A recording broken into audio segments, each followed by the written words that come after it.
नमस्कार, 20 मिनट 20 खबर में आपका स्वागत है। आपके साथ मैं हूं स्वप्निल। अगले 20 मिनट में आपको 20 अहम खबरों से रूबरू कराएंगे। तो शुरू करते हैं 20 मिनट में 20 खबरों का सिलसिला।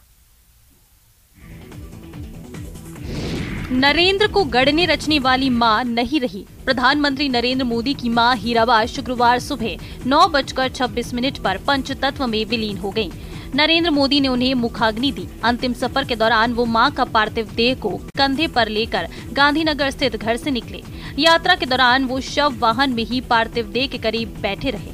हीराबा मोदी का शुक्रवार तड़के 3:30 बजे UN मेहता अस्पताल में निधन हुआ। वो 100 साल की थी। मंगलवार देर रात सांस लेने में तकलीफ होने के बाद उन्हें अस्पताल में भर्ती कराया गया था। मोदी ने खुद ट्वीट के जरिए उनके निधन की जानकारी दी। इसके बाद वो सुबह 7:45 पर अहमदाबाद पहुंचे। यहां से वो सीधे गांधीनगर के रायसड़ गांव में भाई पंकज मोदी के घर गए।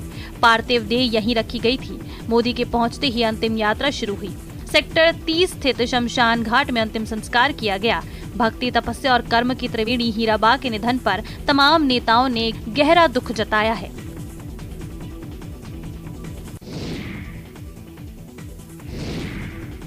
ब्राजील के महान फुटबॉल खिलाड़ी पेले 82 साल की उम्र में दुनिया को अलविदा कह गए। फुटबॉल खेलना अगर कला है तो उनसे बड़ा कलाकार दुनिया में शायद कोई दूसरा नहीं हुआ। 3 वर्ल्ड कप खिताब, 784 मान्य गोल और दुनिया भर के फुटबॉल प्रेमियों के लिए प्रेरणा का स्रोत बने पेले उपलब्धियों की एक महान गाथा छोड़कर विदा हुए हैं। वो लंबे समय से कैंसर से जूझ रहे थे। गुरुवार को उन्होंने साओ पोलो के एनस्टेन अस्पताल में आखिरी सांस ली। पेले ने यूं तो 1200 से ज्यादा गोल दागे थे, लेकिन फीफा ने 784 को ही मान्यता दी है। खेल जगत के सबसे बड़े सुपरस्टार में से एक पेले की लोकप्रियता सीमाओं में नहीं बंधी थी। पेले का जन्म 1940 में हुआ। वो फुटबॉल की लोकप्रियता को चरम पर ले जाकर उसका बड़ा बाजार तैयार करने वाले खिलाड़ियों में रहे। उनकी लोकप्रियता का आलम ये था कि सन 1977 में जब वो कोलकाता आए तो मानो पूरा शहर थम गया था। वो 2015 और 2018 में भी भारत आए थे।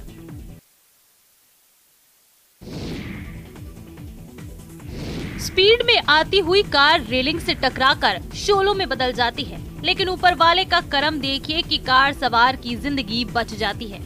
अब सोशल मीडिया पर हादसे की तस्वीरें वायरल हो रही हैं और लोग ईश्वर को धन्यवाद दे रहे हैं। इस कार में 25 साल के क्रिकेटर ऋषभ पंत सवार थे। शुक्रवार सुबह सड़क हादसे में वो बाल बच गए। पुलिस के मुताबिक झपकी लगने से ये हादसा हुआ। उनकी मर्सिडीज कार बेकाबू होकर डिवाइडर से जा टकराई, जिसके बाद उसमें भीषण आग लग गई और वो पलट गई। एक्सीडेंट के बाद पंत जलती हुई कार की खिड़की तोड़कर खुद ही बाहर निकले।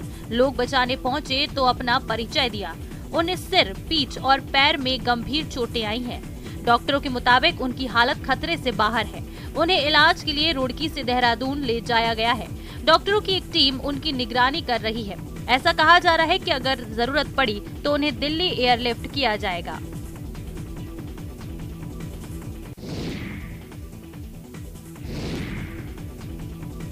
MP के नरसिंहपुर में पालतू कुत्ते की वजह से पड़ोसी ने पड़ोसी युवक को मौत के घाट उतार दिया।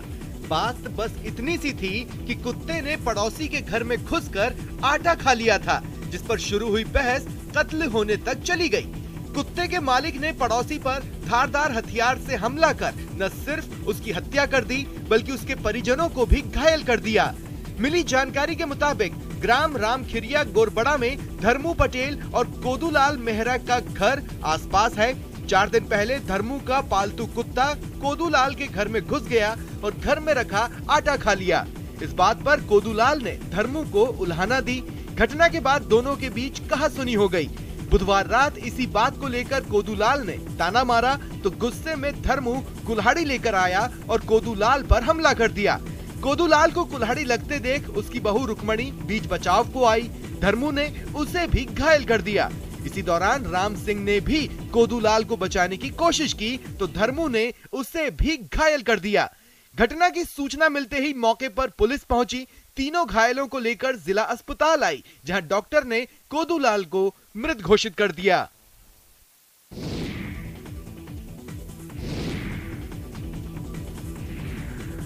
आमतौर पर मुआवजे की जंग सड़क से ही लड़ी जाती है। कई बार पीड़ित पानी में भी प्रदर्शन करते हैं। जिम्मेदारों को जगाने के लिए सद्बुद्धि यज्ञ भी करते हैं, लेकिन आसमान से मुआवजे की गुहार कभी कभार ही देखने को मिलती है।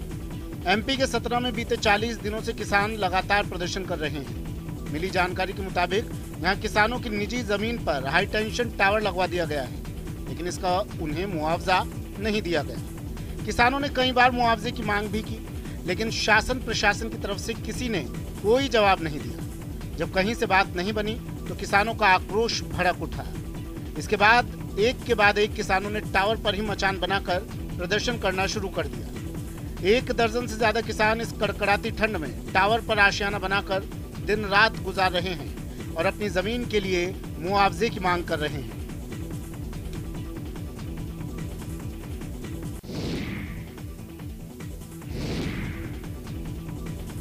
झारखंड के गुमला में जंगली हाथियों का उत्पात जारी है। रायडीह प्रखंड के ऊपर खटंगा पंचायत के सैपो गांव के पास 21 हाथी जमे हैं। बताया जा रहा है कि हाथियों के झुंड में 3 छोटे बच्चे भी शामिल हैं। इसलिए लोगों को भय सता रहा है कि ये हाथियों का झुंड अब इस इलाके से जल्दी नहीं भागेगा। देर रात हाथियों के झुंड ने 4 किसानों के घरों को ध्वस्त कर दिया। वहीं दूसरे किसानों के खेत में लगी फसल के साथ ही सब्जियों की खेती को भी नष्ट कर दिया। हाथी खेत में लगी फूल गोभी, पत्ता गोभी, टमाटर, मटर, आलू और धान की फसल को खाकर खेत बर्बाद कर रहे हैं। हाथियों के उत्पात से लोग दहशत के साए में रहने को मजबूर हैं। आपको बता दें कि 5 दिन पहले 21 जंगली हाथियों का झुंड छत्तीसगढ़ होते हुए रायडीह पहुंचा है। लोगों ने हाथियों को भगाने के लिए वन विभाग से मदद की गुहार लगाई है। वहीं वन विभाग ने ग्रामीणों को हाथियों से दूर रहने की सलाह दी है।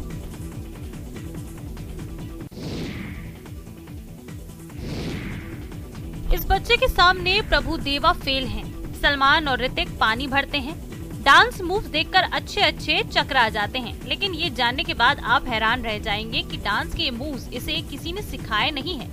वीडियो में डांस कर रहे बच्चे का नाम रंगीला कुमार बिरोहर है, जो हजारीबाग के बरकट्ठा प्रखंड का रहने वाला है। ये बच्चा अपनी मां का इलाज कराने सदर अस्पताल आया। इस बीच वो अपने डांस और बातों से सबका दिल जीत रहा है। ये बच्चा अस्पताल परिसर में लोगों के बीच चर्चा का विषय बना हुआ है। जब भी इस बच्चे को मौका मिलता है तब अपने डांस का अभ्यास करना ये शुरू कर देता है और वहाँ लोगों की भीड़ लग जाती है। रंगीला कुमार बिना मोबाइल और टीवी में डांस देखे किसी भी गाने की बीट पकड़कर तुरंत शानदार डांस कर सकता है। रंगीला एक डांसर बनकर अपने माता पिता का नाम रोशन करना चाहता है। वहीं रंगीला के डांस का वीडियो इन दिनों जिले में खूब वायरल हो रहा है। लोग इस बच्चे की प्रतिभा के कायल हो रहे हैं और इससे मुलाकात करने हजारीबाग सदर अस्पताल पहुंच रहे हैं।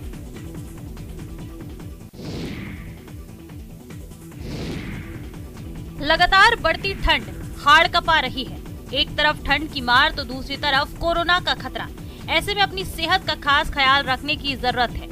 शरीर को सेहतमंद रखने और ठंड से बचाने के लिए चाय की खासी जरूरत महसूस की जाती है। और अगर ये चाय ग्रेजुएट चाय वाले के हाथों की हो तब तो कहने ही क्या।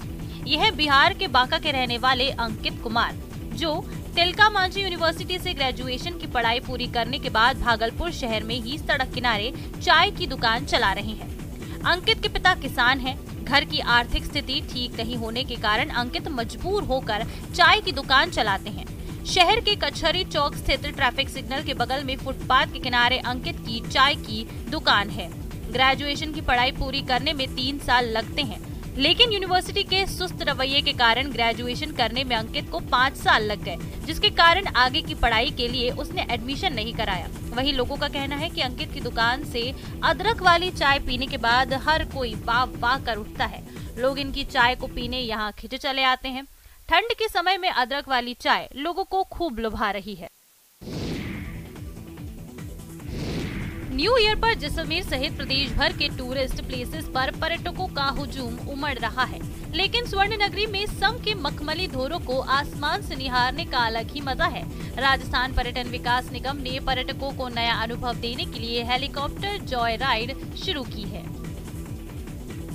जैसलमेर में आने वाले पर्यटकों के लिए एक नया एडवेंचर ट्रिप अब जैसलमेर के मखमली धोरों से मिलेगा। इतना ही नहीं, साथ ही साथ अब पर्यटक जो है इसका पूर्ण रूप से लुत्फ भी जो है वो उठा पाएंगे। मैं और तस्वीरें आपको दिखाना चाहता हूं जैसलमेर के मखमली धोरों की, जहां पर पर्यटक जो है इसका लुत्फ उठाएंगे। एक तरफ धोरे तो दूसरी तरफ जो है यहाँ की सेवन घास, तो कहीं अलग अलग पौधे, और ऊपर का जो नजारा है वो हर किसी को मंत्र मुग्ध करने वाला है।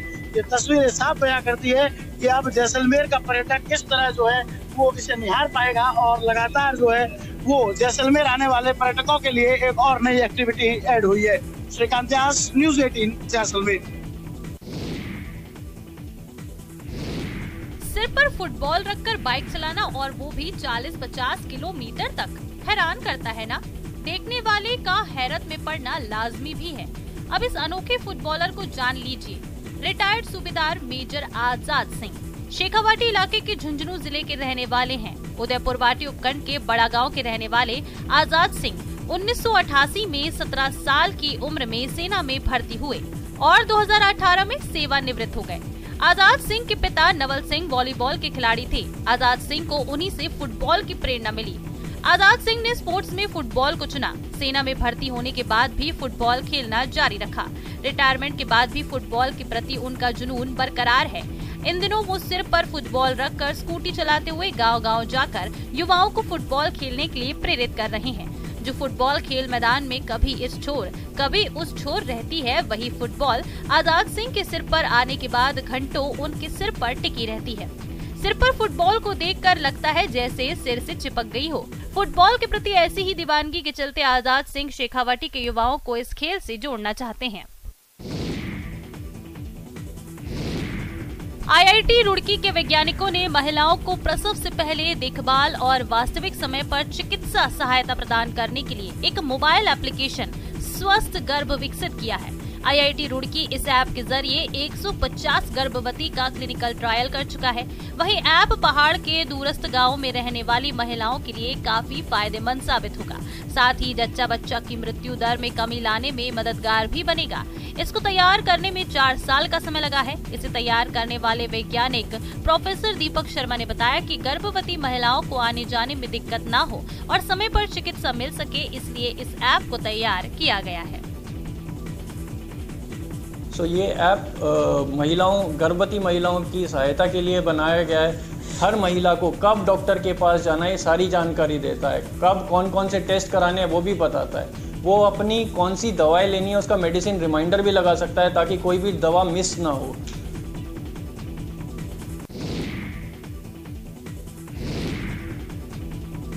भगवान जब देते हैं तो छप्पर फाड़ के देते हैं। इसका लेटेस्ट उदाहरण MP के पन्ना में देखने को मिला है। देश विदेश में बेशकीमती हीरो के लिए विख्यात मध्य प्रदेश के पन्ना जिले में एक और शख्स की किस्मत चमकी है। पन्ना के धाम मोहल्ला निवासी मध्यम वर्गीय शख्स उदय प्रकाश त्रिपाठी को 2 हीरे मिले हैं। उदय प्रकाश को 4.57 कैरेट और 0.71 कैरेट के हीरे मिले हैं। दोनों हीरो की अनुमानित कीमत लगभग 15 लाख रुपए है। उदय प्रकाश ने बताया कि उन्होंने महामती श्री प्राणनाथ जी से बेटी की शादी के लिए हीरा मिलने की मन्नत मांगी थी।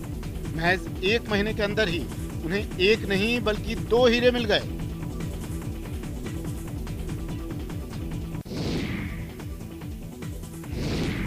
एक कल्याणकारी राज्य की वैसी ही अवधारणा होती है जैसे आपके टीवी स्क्रीन पर नजर आ रही है। सर्द रातों में कलेक्टर जरूरतमंदों की सुध ले रहे हैं, उन्हें कंबल जैसी नितांत बुनियादी चीजें मुहैया करा रहे हैं। दरअसल सर्दी बढ़ने के साथ ही फुटपाथ पर सोने वाले लोगों की मुश्किलें बढ़ने लगी हैं। ऐसे में कोटा कलेक्टर OP बुनकर ने खुले आसमान के नीचे फुटपाथ पर सो रहे लोगों के बीच पहुंचकर उनके हालात जाने और एक संस्था की ओर से कंबल उपलब्ध करवाए। इसके साथ ही उन्होंने खुले आसमान के नीचे सोने वाले लोगों के पास के ही रैन बसेरे में शिफ्ट करवाया। रात में दौरे के समय कलेक्टर के साथ कई पदाधिकारी समाजसेवी भी थे। मिली जानकारी के मुताबिक कलेक्टर बुनकर ने इंदिरा रसोई का भी निरीक्षण किया। उन्होंने तामीरदारों की भोजन की थाली में से खाने का स्वाद भी चखा। पिछले कुछ दिनों से कलेक्टर रात के समय तेज ठंड से आम जनों को बचाने के लिए निकल रहे हैं। गुरुवार रात को 9 बजे से 11 बजे तक शहर का दौरा किया। इस दौरान MBBS हॉस्पिटल, JK लेन हॉस्पिटल, भदना, रंगपुर, भीमगंज मंडी, नायपुरा इलाके में खुले आसमान के नीचे सो रहे लोगों को कंबल बांटे।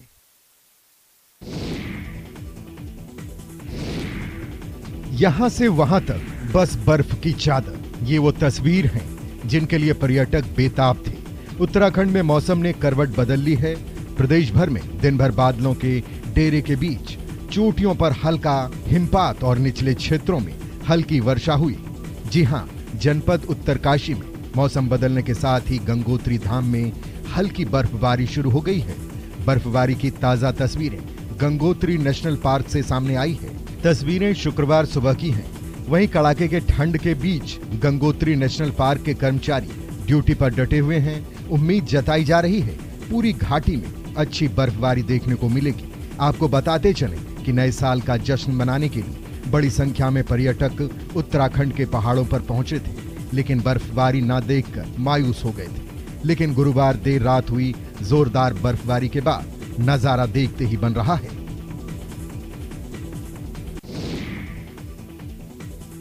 सुंदरिया राष्ट्रीय विंटर कार्निवल में साल 2030 की विंटर क्वीन बनने के लिए बेताब हैं। विंटर कार्निवल समिति ने गुरुवार से ऑडिशन शुरू कर दिए हैं। शिमला के गेयटी थिएटर में ऑडिशन प्रक्रिया शुरू हुई। पहले दिन 21 प्रतिभागी युवतियां ऑडिशन देने पहुंची। वॉइस ऑफ कार्निवल के लिए भी 12 युवाओं ने भाग लिया।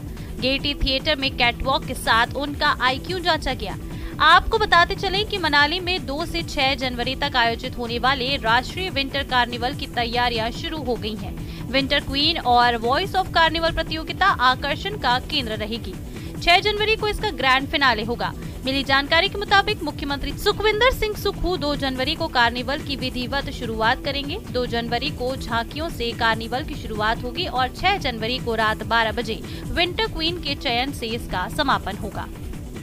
आपको मैं बता दूं, विंटर कार्निवल का जो हर साल ब्यूटी पैजेंट होता है, तो इसके ऑडिशंस इस बार स्टार्ट हो चुके हैं और जो इसका फर्स्ट ऑडिशन है आपके सामने यहाँ पे शिमला में हो चुका है।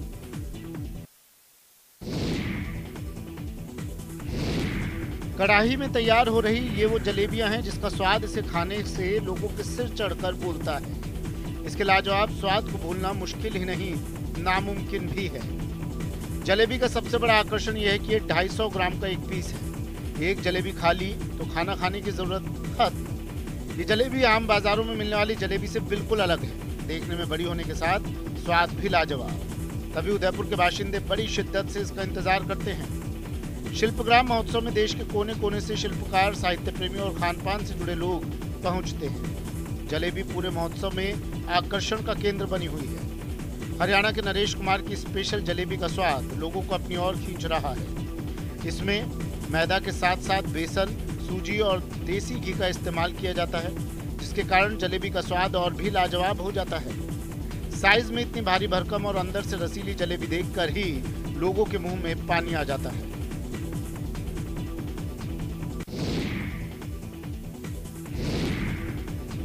लोक परंपरा और आस्था के संगम का दर्शन करवाती 5100 मातृशक्तियों के दुर्दुरिया पूजन की तस्वीरें यूपी के अयोध्या से आई हैं। गुरुवार से अयोध्या महोत्सव का आगाज हो गया।